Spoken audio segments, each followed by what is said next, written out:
Han arribat les altes temperatures de l'estiu, la calor ens acompanya i arriba les petites disputes, podríem dir, en els llocs de feina i fins i tot a casa amb el tema dels aires acondicionats.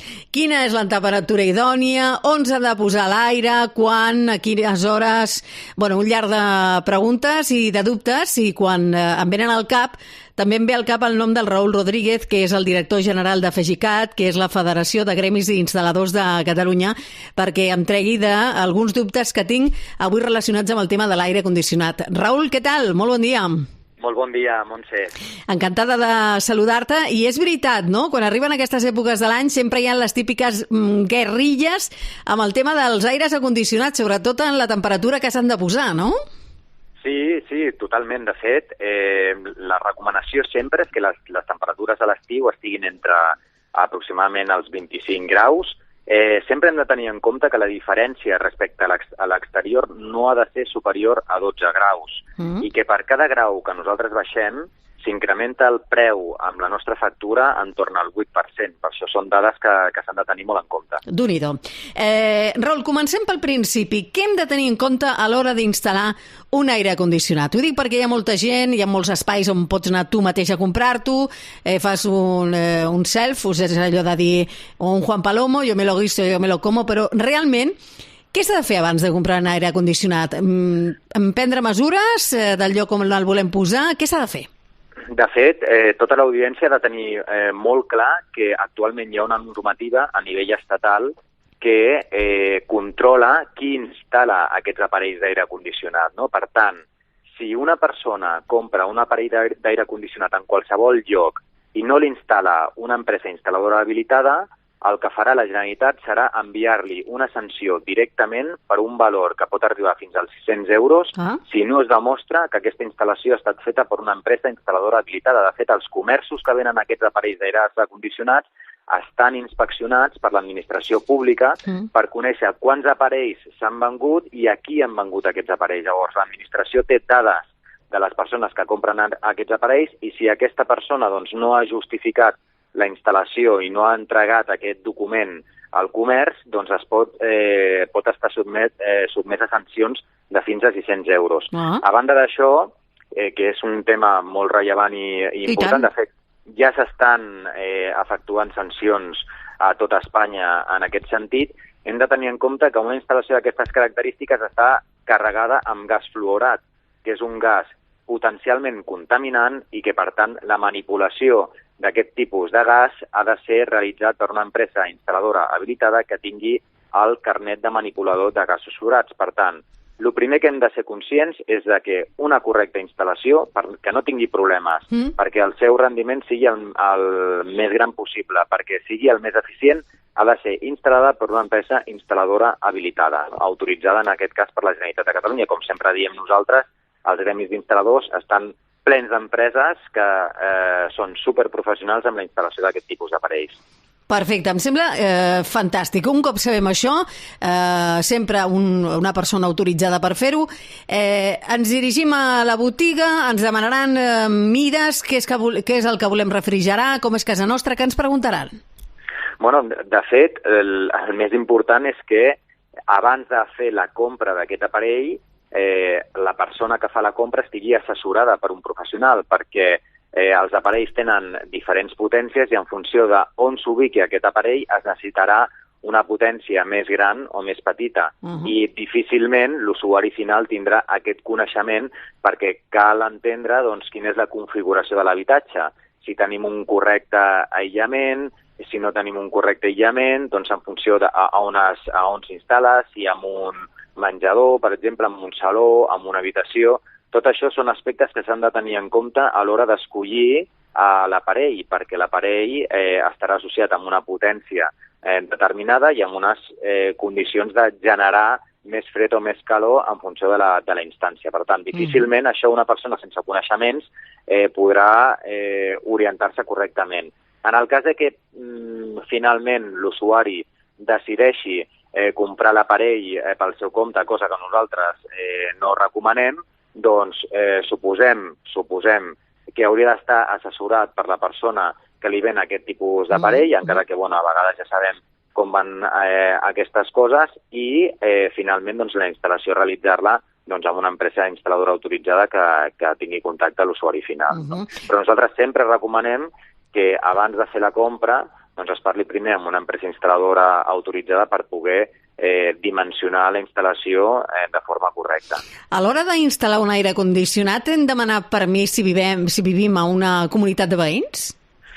A veure, els aparells d'aire condicionat estan subjectes a una normativa determinada. Un aparell d'aire condicionat tu tens una unitat interior, que és el que comúment es denomina split, i una unitat exterior. I aquesta unitat exterior hi ha vegades que no es pot col·locar en determinats espais, no? Per tant, si s'ha de col·locar aquesta unitat exterior a la teulada o s'ha de fer algun tipus d'actuació, doncs en principi amb una comunicació a la comunitat de veïns és més que suficient. Però normalment aquest tipus d'aparells no requereixen d'aquestes autoritzacions i sempre hi haurà un espai al propi habitatge o a la pròpia casa on pugueu ubicar la unitat exterior. De fet, hi ha moltes comunitats que tenen ja el terrat habilitat perquè, per qüestió d'imatge i tot, estiguin tots els motors de l'aire a la part de dalt, no?, el terrat. Correcte. De fet, una unitat exterior no pot estar a façana, no? Pels perills que això comporta. A la ciutat de Barcelona, per exemple, ja fa molt de temps que aquest tipus d'instal·lacions estan prohibides. Perfecte. Vale, doncs un cop tenim... Això passa igual si tenim una casa individual o un xalet o una torre? Podem... No, en el cas d'una casa individual canvia completament. O sigui, no, en aquest sentit, com l'habitatge és, diguéssim, d'un únic propietari, no? Doncs no, amb el corresponent terreny, sempre i quan no hi hagi risc de que aquesta instal·lació doncs, pugui suposar un perill per a altres persones, doncs no hi hauria problema. Molt bé.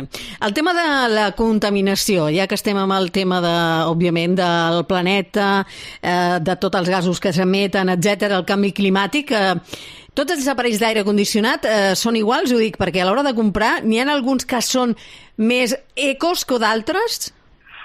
Sí, de fet, està l'etiqueta energètica que et defineix doncs, quina és l'eficiència energètica i el rendiment de cadascun d'aquests aparells. Actualment doncs, tenim un sistema que, diguéssim, que té uns rendiments altíssims, que és el sistema denominat aerotèrmia, que a més amb aquest sistema pots produir aigua calenta sanitària, no només refrigerar l'estància, però és un sistema diferent del típic sistema de climatització a través d'una unitat interior i una unitat exterior com un split convencional, no? Per tant, sí que és important informar-se bé de quina és l'eficiència energètica, el rendiment energètic d'aquest aparell a l'hora de comprar-lo, perquè en funció d'això doncs, tindrem més o menys estalvi energètic. Clar, perquè hi ha molta gent que després diu no poso l'aire condicionat perquè és molt car. Bueno, segurament el que estarà passant és que també hem de vigilar com utilitzem aquest aparell d'aire condicionat, no? I quines són les consignes, no? I què és el que fem perquè aquest aparell condicionat consumeixi menys. De fet, hi ha una sèrie de requisits. Nosaltres sempre recomanem fer un correcte manteniment de la instal·lació de l'aire condicionat. El manteniment, nosaltres recomanem que sigui com a mínim anual, i això és molt important que es faci abans de l'entrada de la calor, perquè si no, al final doncs, sempre utilitzem l'aparell, no el podem tenir en bones condicions a l'hora de necessitar-ho, no? I bàsicament els consells són molt bàsics, no? O sigui, l'aparell d'aire condicionat ha de tenir una neteja dels filtres, que un aparell amb els filtres amb molta brutícia pot produir un 50% més de consum respecte al que hauria de produir. O sigui, imaginem-nos el que això suposa. S'hauria de comprovar també els conductes d'evacuació dels condensats, que és doncs, l'aigua, no? que l'aparell, com a efecte de la temperatura, doncs, produeix, i és important que els conductes d'evacuació doncs, estiguin nets. També s'hauria de comprovar les vibracions de l'aparell exterior, no? Doncs, perquè al final, amb el temps, aquestes unitats exteriors o els coixinets que asseguren que aquest aparell no vibri, doncs es deterioren, i cal també tenir present la vibració d'aquests aparells exteriors, que a més poden provocar molèsties. S'ha de fer ja no només la neteja de la unitat interior, perquè moltes vegades ens oblidem de la unitat exterior, que la unitat exterior és tan o més important que la unitat interior. No? La unitat exterior també ha de tenir una certa neteja i és important que la seva instal·lació es faci al mes de forma completament recomanada, fora de llocs on la incidència del sol sigui directa, no? Per tant, que estigui la major part del temps a l'ombra, no? I sobretot, i l'últim pas, seria el control de fugues de refrigerant. Si no tenim refrigerant, no tindrem la possibilitat de generar aquesta escalfor o aquest fred, no? I sobre el control de fugues de refrigerant és una cosa que de forma impepinable ha de fer una empresa instal·ladora autoritzada. Per tant, tots aquests aspectes que poden resultar senzills però que també tenen la seva complexitat, el que nosaltres recomanem és que hi hagi un manteniment per allargar la vida útil de l'aparell al màxim possible i per ajudar que l'eficiència energètica d'aquest aparell també sigui la màxima i estalviar-nos molts diners al final a la factura. Un altre aspecte molt important també, Montse, és com es gestiona, com nosaltres gestionem l'energia, no? I a vegades pensem que per posar l'aire condicionat a 18 graus refredarem l'estància més ràpid i això no és cert, no? És a dir, el que hauríem de fer és col·locar la temperatura diguéssim, a la consigna de 24 a 25 graus i donar-li el botó de power, que ho tenen la gran major part dels equips de climatització, per refredar l'espai, l'estància, el més ràpid possible. Molt bé. Escolta'm, hem après moltíssim i sobretot ens ha quedat molt clar que has d'anar ben assessorat a l'hora de posar un aire condicionat i, sisplau, si poses l'aire condicionat no et posis una jaqueta per estar a casa. I el mateix a la inversa. A l'hivern no posis la calefacció a tope per després anar a màniga curta. Una mica de seny, sisplau. Com sempre, director general de FEGICAT, Raül Rodríguez, d'aquesta Federació de Gremis d'Instal·ladors de Catalunya, mil gràcies pels consells i segur que moltes persones al mateix estan agafant bona nota. Raül, moltíssimes gràcies i bon estiu si no en tornem a parlar. Un plaer, bon estiu. Gràcies, adéu.